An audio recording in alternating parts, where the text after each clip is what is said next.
Il faut noter qu'en général, quand on parle de Tabaski, c'est le mouton, mais c'est aussi l'oignon et la pomme de terre. Donc, il faut noter que le marché de l'oignon fait présentement face à des comportements spéculatifs liés à des prix aux producteurs en hausse croissante. Une hausse journalière est notée, surtout dans la zone de Ngomen, je l'ai dit la dernière fois, l'une des plus grandes zones de production d'oignons qui dispose actuellement de stocks importants. Ce qu'il faut savoir, c'est que le besoin en consommation mensuelle d'oignons au Sénégal est de 30 000 tonnes. Et en ce moment même, nous avons plus de 50 000 tonnes disponibles, que ce soit à Ngomen, que ce soit dans d'autres zones. Et nous avons pris la décision d'autoriser l'importation de 10 000 tonnes venant d'autres pays, et même plus, parce que nous avons constaté quand même qu'il y a eu des pratiques spéculatives. Là où le prix devait être à moins de 10 000 francs, 9 000 francs, on note que le prix est à 14 000 francs. Et apparemment, il y a beaucoup de pratiques de rétention de stock. Il y a des producteurs qui attendent que le prix arrive à 15 000 francs pour ouvrir, pour commencer à vendre le stock, ce qui n'est pas normal. Quand on ouvre le marché aux importateurs, on nous reproche d'ouvrir aux étrangers. Quand on ferme le marché aux produits étrangers, les Sénégalais se mettent à la spéculation et c'est anormal. Donc, nous voulons bien que nos compatriotes producteurs gagnent davantage d'argent, mais pas sur le dos des consommateurs sénégalais, étant entendu que l'État a fait beaucoup d'efforts en subventionnant les semences et autres. Donc, nous allons lutter contre ces pratiques spéculatives.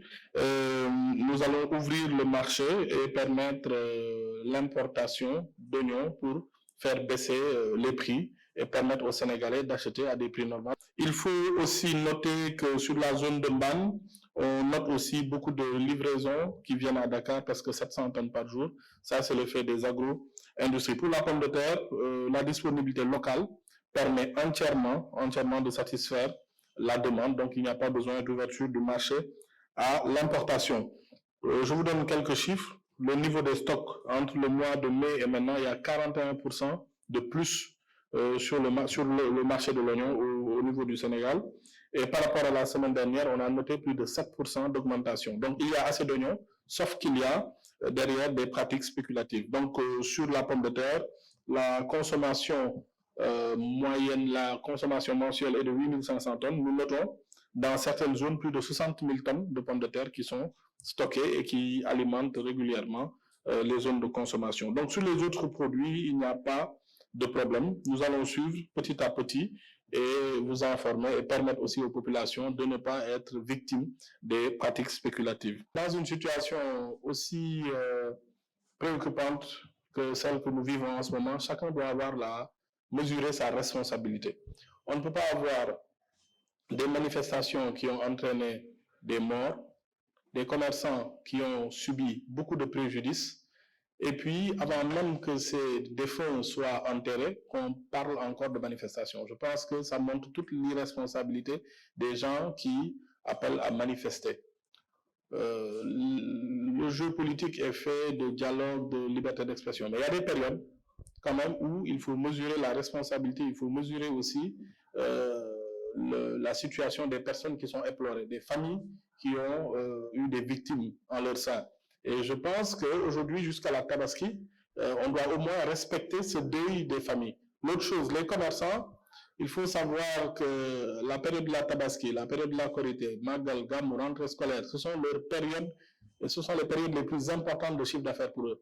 Donc, on ne peut pas leur faire subir des préjudices aussi importants il y a quelques semaines et appeler encore à des manifestations la semaine d'après. Je pense que c'est irresponsable. Et l'État fera tout pour protéger ces Sénégalais qui ont le droit d'exercer leur métier, qui ont le droit aussi de gagner leur vie de façon honnête, de façon saine, qui ont le droit aussi de nourrir leur famille. Ils ne peuvent pas être à la merci de qui veut manifester. C'est la raison pour laquelle, si on relit la Constitution du Sénégal à l'article 10, on parle du droit de manifester, qui est un principe, une manifestation pacifique. Deuxième chose. Troisième chose, c'est qu'il est aménagé par les lois et règlements. C'est-à-dire, même si vous avez le droit de manifester, vous devez faire une déclaration qui est organisée dans le cadre des lois et règlements et qui donne à l'autorité administrative la possibilité d'apprécier l'opportunité et de voir aussi s'il n'y a pas de risque de trouble à l'ordre public.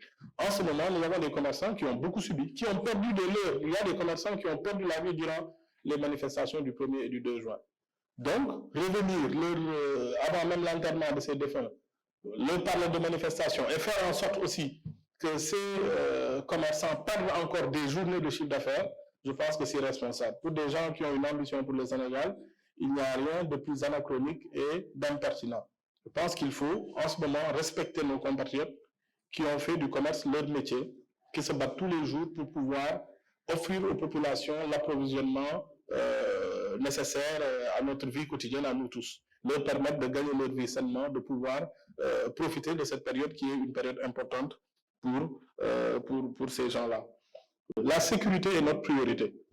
Deuxième chose, on n'interdit pas le voyage entre Dakar et le sud du Sénégal. Non, il y a des restrictions. Donc, si vous dites qu'il y a des horaires où c'est restreint, il y a des horaires où ce n'est pas restreint. Donc, les gens auront la possibilité de voyager. Maintenant, s'il y a le bateau Aline Sitoé Diatta qui n'est pas disponible, c'est vrai, ça diminue les capacités de transport entre ces deux zones du Sénégal. Mais n'oubliez pas qu'il y a toujours la route nationale à certaines heures qui est ouverte et aussi le pont de la Sénégambie qui permet d'aller plus vite. Donc, ce sont des restrictions sécuritaires. De toute façon, les restrictions sécuritaires existent depuis l'accident de Sikilo avec l'absence de la possibilité de voyager la nuit à certaines heures pour les moyens de transport en commun. Le dernier point, c'est sur les boutiques. Vous constatez que tout ce qu'on vient de dire, c'est à peu près les conséquences d'une situation anti-républicaine. Parce qu'il y a des gens qui estiment que oui, pour se faire entendre, il faut casser, il faut tuer, il faut saccager. Et après, qu'est-ce qui paye les pots cassés, comme on dit en français? Qu'est-ce qui paye les pots cassés? Ce sont les populations. Ce sont des magasins qui ferment. Ce sont des Sénégalais qui perdent leur emploi ou qui sont en chômage technique. Ce sont des magasins qui ne permettent plus d'avoir une diversité d'offres sur le marché et qui fait qu'au final, certains boutiquiers ont une situation de monopole ou d'oligopole et qui augmentent leurs prix. Mais nous travaillons à cela. À chaque fois qu'il arrive de grands événements comme ça, le gouvernement, le ministère du Commerce met en place un dispositif de surveillance des marchés. Et comme vous l'avez noté, il y a beaucoup de saisies, il y a beaucoup de demandes qui sont faites et des communiqués aussi qui vont être faits pour rappeler les prix et faire en sorte que ces prix soient maintenus dans les proportions normales.